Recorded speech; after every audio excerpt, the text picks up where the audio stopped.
अस्सलाम वालेकुम। प्रोग्राम सहाफ़ी में मतीउल्लाह जान। कुफ्र टूटा खुदा खुदा करके आखिरकार पाकिस्तान तहरीक इंसाफ और हुकूमती नुमाइंदे मुज़ाकरात की टेबल पर आ गए हैं। लग ये रहा है कि दोनों तरफ ही सियासतदान मुज़ाकरात कर रहे हैं, मगर पाकिस्तान की सियासी हकीकत और सियासी तारीख कुछ और बताती है। बहरहाल इस सब के बावजूद भी एक अच्छा आगाज़ है।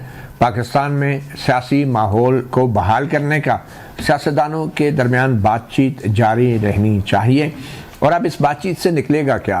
आखिर पीटीआई के क्या तवक्कुआत हैं हुकूमत से और क्या मुतालबात हैं? और फिर मुतालबात सिर्फ पीटीआई के ही नहीं हैं, हुकूमत के भी मुतालबात हैं। ये और बात है कि हुकूमत इसको तस्लीम नहीं करती, मगर शायद देने के लिए अपोजिशन जमातों के पास कुछ ज़्यादा है और हुकूमत के पास कुछ कम है। आखिर ये सब है क्या? मुज़ाकरात का एजेंडा क्या होगा? इसी हवाले से आज हम बात करेंगे। हमारे साथ इस्लामाबाद स्टूडियोज़ में मौजूद हैं डॉक्टर हुमायूं मोहम्मद, पाकिस्तान तहरीक इंसाफ के सेनेटर रहनुमा हैं, और हमें ज्वाइन किया है जनाब साकिब बशीर, स्टूडियोज़ में मौजूद है, सीनियर जर्नलिस्ट हैं, कोर्ट रिपोर्टर भी हैं, और हमें वीडियो लिंक पे ज्वाइन कर रहे हैं जनाब कौसर कासमी, तर्जमान हुकूमत पंजाब हैं, मुस्लिम लीग नून के रहनुमा। बहुत शुक्रिया आप तमाम मेहमानों का। कौसर कासमी साहब, आखिरकार आपने भी मुज़ाकरात पर हामी भर ली और आपकी जो लीडर हैं वज़ीर आज़म शहबाज शरीफ, उनकी आज आसिफ अली ज़रदारी साहब से भी बड़ी अहम मुलाकात हुई है। वैसे तो आपके पीपल्स पार्टी और नून लीग हुक्मरान इत्तेहाद के दोनों के नुमाइंदे ही मौजूद हैं, मुज़ाकरात के अमल का हिस्सा हैं, मगर आपके नज़दीक आप की क्या तवक्कुआत हैं? पाकिस्तान तहरीक इंसाफ जो है उससे आपकी क्या तवक्कुआत हैं इन मुज़ाकरात को कामयाब बनाने के हवाले से? बिस्मिल्लाहिर्रहमानिर्रहीम, रब्बि सल्लि अला मुहम्मद व आले मुहम्मद।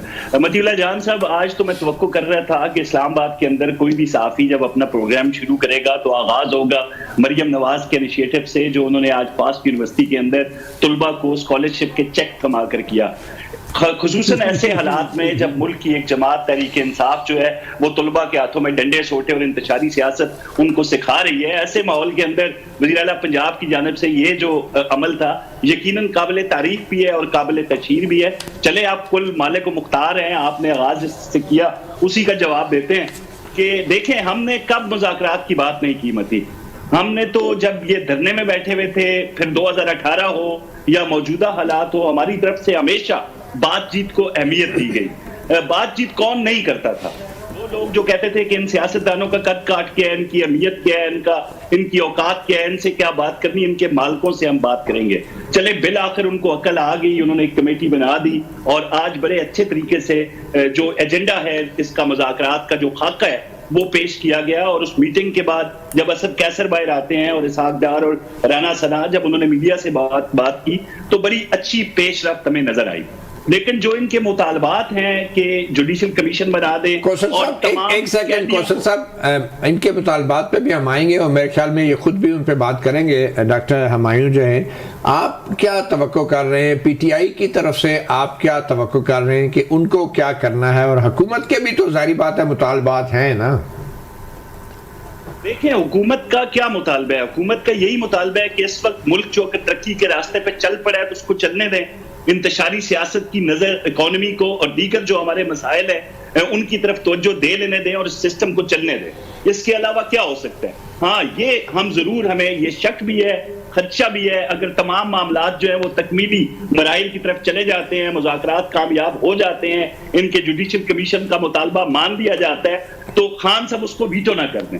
हमें हमेशा ये खतरा होता है कि खान साहब जब वीटो करते हैं तो तमाम तर कोशिशें रायगां चली जाती हैं। अभी तमाम कैदियों की रिहाई की जो बातें हो रही हैं उसके हवाले से ये कैसे हो सकता है? जिन लोगों को इन्होंने पहले ऑन नहीं किया था मती, अब ये कहते हैं कि जनाब उनको रिहा कर दें, जब उनकी जो सीसीटीवी फुटेजेस हैं जो नाकाबिले तरदीद शवाहिद सामने आए हैं साना 9 मई को लेके, अब ये उनके बंदे हो गए हैं।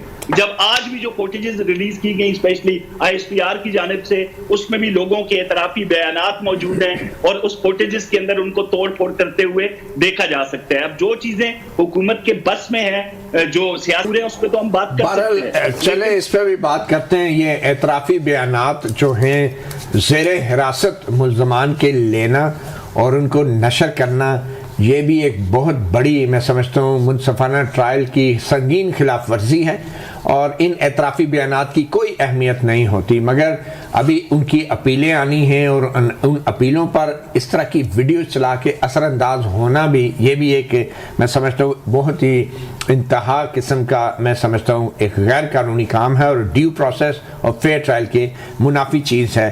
ڈاکٹر ہمایوں، آپ ایگزیکٹلی کیا توقع کر رہے ہیں؟ کیا عمران خان کی رہائی اور جوڈیشل کمیشن ہی بظاہر دو بڑے مطالبات ہیں جو ابھی تک آفیشلی آپ کی پارٹی کی طرف سے سامنے آئے ہیں؟ بسم اللہ الرحمن الرحیم، ایاک نعبد و ایاک نستعین۔ دیکھیں، اس میں کوئی شک نہیں ہے کہ ہمیں یہ ذکر کرنا چاہیے تھا کہ مریم نواز نے پاکستان کے ٹیکس پیئرز کے پیسے پاکستان کی عوام کو دیے ہیں، کوئی کسی پہ احسان نہیں کیا۔ لیکن یہ پہلی دفعہ ہوا ہے کہ انہوں نے پاکستان کی، ہر ایک کرتا ہے، ہر ایک نے کیا ہے، کوئی کس طریقے سے کرتا ہے، کوئی کس طریقے سے کرتا ہے۔ بعض لوگ ڈرامے باز ہیں، وہ ڈرامہ زیادہ دکھاتے ہیں۔ آپ گئے ہیں پولیس والوں کے ساتھ، پولیس کا ڈریس پہن لیا، آپ گئے ڈاکٹر کے پاس، ڈاکٹر کا ڈریس پہن لیا، لیکن جب آپ ورکرز کے پاس گئے آپ نے ان کا ڈریس نہیں پہنا، کیونکہ ہم حکمران خاندان ہیں۔ تو آپ نے وہاں ڈسٹنکشن کی ہے اپنی لیول کے لحاظ سے کہ ہم آگے چلے جاتے ہیں۔ یہ لوگ کہتے ہیں کہ جی ہم لوگوں نے بچوں کے ہاتھ میں ڈنڈے دے دیے، ہم نے بچوں کے ہاتھ میں ڈنڈے نہیں دیے، ہم نے بچوں کو شعور دیا ہے، وہ اچھے برے کی تمیز سمجھتے ہیں۔ مذاکرات کی طرف اگر آ جائیں ہم، ایک منٹ ہے نا، انہوں نے بھی اتنی باتیں کی، انہوں نے تھوڑا سا کیا تھا، مجھے سٹارٹ کر لینے دینا، انہوں نے کہا ہے کہ ہم لوگوں نے بچوں کو ان لوگوں نے بچوں کے ہاتھوں میں کشکول دے دیا ہے۔ اس وقت پاکستان کا سب سے بڑا مسئلہ یہ ہے کہ پاکستان بھکاریوں کو ایکسپورٹ کر رہا ہے۔ جب سے یہ لوگ آئے، بھکاری پوری دنیا میں پھیل رہے ہیں، کیونکہ وہ مائنڈ سیٹ ہے، اس مائنڈ سیٹ کو ختم کرنا ہے۔ اب آ جاتی ہے بات مذاکرات۔ مذاکرات کرنے کے لیے سب سے پہلی چیز جو چاہیے وہ ہے ول۔